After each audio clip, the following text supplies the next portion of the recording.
مختصر وقت میں دو تین باتیں جو ٹاپک ہے، سیدھا ٹاپک پہ آتے ہیں، فیوچر آف پاکستان. پاکستان کے فیوچر صرف، یہ میری رائے کے مطابق، غلط بھی ہو سکتی ہے، صرف ڈالرز کے اندر ہے. یہ میری ذاتی رائے ہے کہ ہم میں سے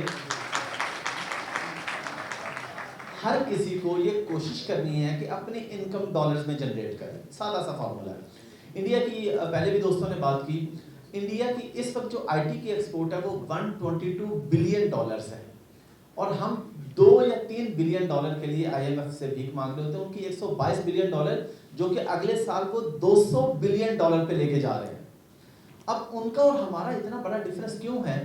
ایک اور چیز آپ دیکھیں، بڑی کامن سی بات ہے، میں بڑے مجرموں کی بات نہیں کر رہا، چھوٹے مجرم اور چھوٹے کرائم آپ جتنے دیکھیں وہ سب وہ بندے کرتے ہیں جن کے پاس معاشی تنگی ہوتی ہے. آپ اسٹریٹ کرائم جا کے دیکھیں، ایسے جو بھی مسائل ہو رہے ہیں یہ وہ لوگ کریں جن کے پاس پیسے نہیں ہیں. تو پیسے اگر آپ کمانا شروع کر دیں گے اور اس طرف آ جائیں گے تو آٹومیٹیکلی آپ کا ذہن جو ہے وہ شیطانی خیالات سے ہٹ کے کسی پازیٹیوٹی کی طرف چلا جائے گا. میں آپ کو مختصر سے بتاتا ہوں کہ پوڈ کاسٹ سے اور اس سے پہلے ای کامرس سے، کہ جو پہلے ڈاکٹر صاحب نے بات کی نا، ڈاکٹر صاحب کی بات کہ جی جو ڈاکٹرز ہیں وہ باہر کیوں جا رہے ہیں، ان کو یہاں پہ رہنا چاہیے، تو بالکل ان کا اوپینین ہے، بالکل ٹھیک بات ہے. چلے جو ڈاکٹرز باہر جا رہے ہیں ان کے پاس کچھ ہے تو وہ باہر جا رہے ہیں نا، لیکن میں بات کرتا ہوں ایک عام آدمی کی جس کے پاس کوئی اسکل نہیں ہے، کچھ بھی نہیں ہے، وہ باہر کیوں جانا چاہتا ہے؟ مطلب میں خود انگلینڈ میں رہا ہوں، میں نے وہاں پہ اور جابس کی ہیں، میں بالکل اوپنلی بتا رہا ہوں، میں نے وہاں پہ صفائی بھی کی ہے، پیٹرول اسٹیشن پہ بھی جاب کی ہے. وہ اور جابس کی تھی لیکن وہ 2011-12 کا ٹائم تھا، اور تب ہمیں کوئی بتانے والا نہیں تھا کہ ہم پاکستان میں بیٹھ کے آئی ٹی کی سروسز دے کے پاکستان میں بیٹھ کے ڈالرز کما سکتے. تو اگر آپ میں سے کسی کے مائنڈ میں ہو کہ میں باہر جاؤں گا میں بہت پیسہ کماؤں گا، تو ایسا نہیں ہوتا. باہر بڑی ہینڈ ٹو ماؤتھ سی لائف ہوتی ہے.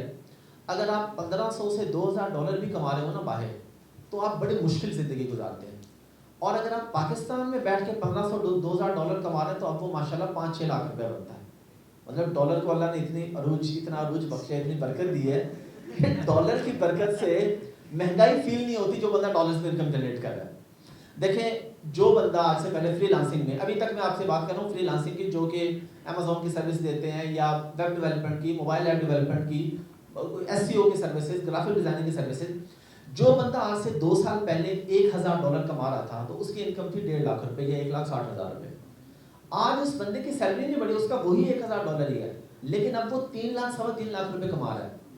یہ بالکل ریالٹی ہے کہ ڈالرز میں کمانے والے کو کوئی فرق نہیں پڑا بجلی مہنگی ہونے سے یا پیٹرول مہنگا ہونے سے، کیونکہ اس کا ڈالر کے اوپر چلا گیا نا. یہ نہیں کہ اس کا لائف اسٹائل اچھا ہو گیا، وہ اپنا لائف اسٹائل مینٹین کر رہا ہے ڈالرز میں انکم جنریٹ کرنے کی وجہ سے. اور باقی جہاں تک یوٹیوب کی بات ہے، آپ میں سے اکثر یوٹیوبر سے آپ کو پتہ ہی ہے کہ یوٹیوب میں بھی اللہ نے بڑی برکت رکھی ہے. اچھے پیسے آتے ہیں وہاں سے، اور آنے چاہیے، بہت اچھی بات ہے. اب ہمیں اس کانسیپٹ سے نکلنا چاہیے. کچھ لوگ ابھی بھی بیٹھے، کچھ لوگ ہیں بہت کم ہے جو بھی فتوے لگا رہے تھے کہ یوٹیوب کی انکم، تو میں نے کہا جی آپ شروع کریں، جب آپ کو آئے گی تو انشاءاللہ حلال بھی ہو جائے گی. یہ سادہ سا فارمولہ ہے. ایک بڑی امپورٹنٹ چیز ہے، مولانا وحید الدین خان تھے انڈیا کے، ان سے کسی نے پوچھا کہ جی ثانیہ مرزا جب کھیلتی ہے تو اس کی آپ ڈریسنگ دیکھیں، اس کی ڈریسنگ پہ آپ کا کیا کمنٹ ہے؟ تو انہوں نے کہا تھا جب ثانیہ مجھ سے پوچھے گی تو میں اس کو جواب دے دوں گا. بڑے سادہ سی بات انہوں نے کی تھی. تو یوٹیوب حلال ہے یا حرام ہے یہ سوال وہ کرے جو ڈالرز کما رہا ہے، جو نہیں کما رہا اس کا سوال بنتا ہی نہیں ہے.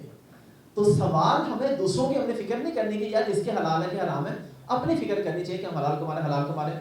اور دوسری بات کہ پوڈ کاسٹ کے اندر جب میں آیا تو اس میں بھی خیر ایک چیز آپ کو بڑی مائنڈ میں رکھنی ہوتی ہے، تنقید کا سامنا بھی ہوتا ہے. پچھلے دن میرے ساتھ ایک بڑا ہوا، میں نے مولانا فضل الرحمان کی ڈمی بلا لی پوڈ کاسٹ میں، اور میں نے اس کا ٹائٹل لگایا جی مولانا میری پوڈ کاسٹ میں زبردستی آ گئے. وہ ڈمی آئی میرے آفس میں کہ جی آپ بھی ہمیں اپنے شو میں نہیں بلاتے، کوئی بھی ہمیں نہیں بلاتا، تو ہم نے کہا آپ کے شو میں چلتے ہیں. اس پہ مجھے اس قدر تنقید کا سامنا کرنا پڑا، اور فریڈم آف اسپیچ والی بات ہے، اور اس قدر مجھے دھمکیاں ملی، گالیاں میں نے وہ سنی ان اللہ معاف کرے مذہبی طبقے سے جو شاید کافروں کو بھی گالیاں نہیں آتی ہوں گی. وہ ماشاءاللہ مدارس میں پڑھنے والوں نے وہ گالیاں نکالی، لیکن مجھے اس چیز سے فرق نہیں پڑتا ہے کیونکہ مجھے پتہ ہے کہ جو بھی کر رہے ہیں ایک تو ثواب مل رہا ہے ان کا، اور دوسرا خود ہی تڑپتے رہیں گے، تڑپ کے بس. مطلب اس چیز کو کبھی مائنڈ میں نہیں لینا. ہاں یہ میں نے ضرور کیا کہ اگر کسی کی دل آزاری ہو رہی ہے میں نے کہا یار میں پوڈ کاسٹ ڈیلیٹ کر دیتا ہوں. باقی اس کے علاوہ کر رہے ہیں آپ لوگ بھی کریں. اب کسی کے پاس یہ بہانہ نہیں ہے کہ جی میں تو باہر نہیں جا سکتی تو میں پاکستان میں بیٹھ کے کیسے کماؤں، یا جی یوٹیوب پہ میں کیسے آؤں. آپ دیکھیں یوٹیوب پہ اگر آپ کے پاس بہتر ٹیلنٹ ہے، آپ بہتر کام کر رہے ہیں، کنسسٹنسی ضروری ہے. آپ لوگ اپنے آپ کو ایک ساتھ دے دیں کہ میں نے ڈیلی کی 1-2 ویڈیوز ڈالی ہیں، اگر آپ کنسسٹنٹ رہیں گے تو آپ ضرور پیسے کماتے ہیں.